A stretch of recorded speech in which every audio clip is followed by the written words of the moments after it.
How your daily gut-busting routine may actually be preventing weight loss and pushing you closer to death.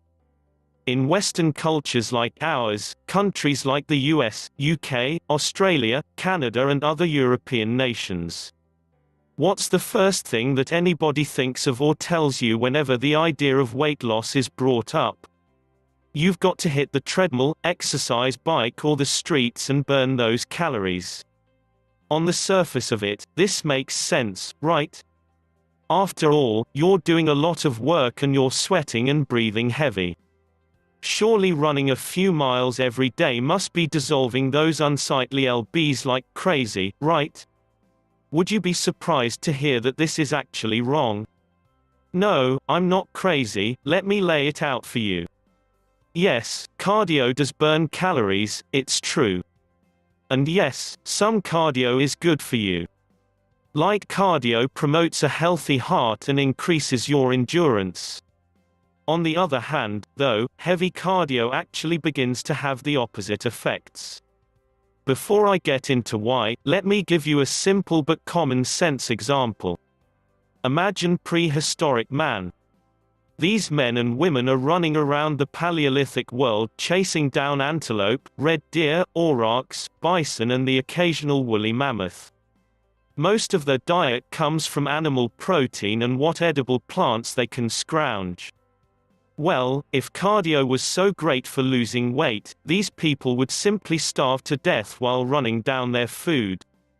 All that cardio would burn through their energy reserves faster than they could replace them. Yet they didn't starve to death. Why?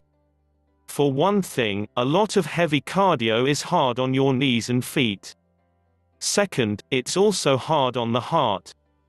Too much cardio actually begins to add scar tissue to your heart and increases your rate of heart attack. We didn't realize that for a while until many scientific studies were done on the subject. As for losing weight, excessive cardio actually has the reverse effect, and here's why. Our bodies are genetically designed to survive. Our body's job is to store energy as fuel both for its immediate use and in the form of fat for those times when food is scarce. In modern times, of course, food isn't really scarce, so this built-in safety feature is rarely needed. However, when you deprive your body of the nutrients it requires, either by starving yourself on some crazy diet or by overtaxing your body with lots of cardio, it begins to switch into survival mode. Additionally, and unfortunately with heavy cardio, your body also becomes anabolic.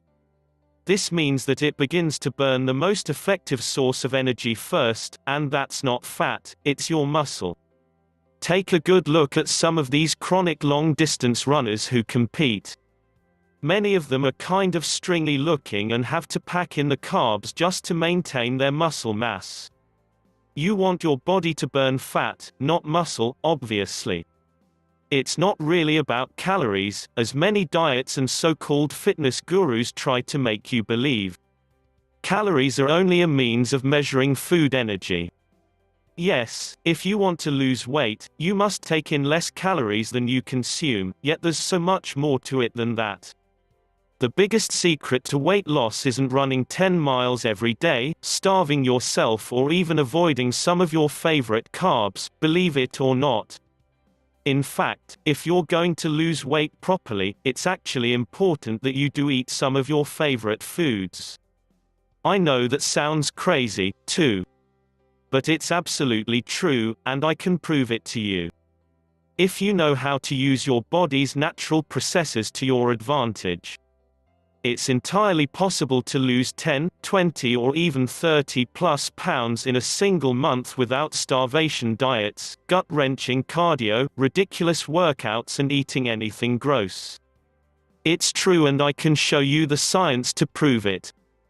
Want to know more about dropping some stubborn lbs right away?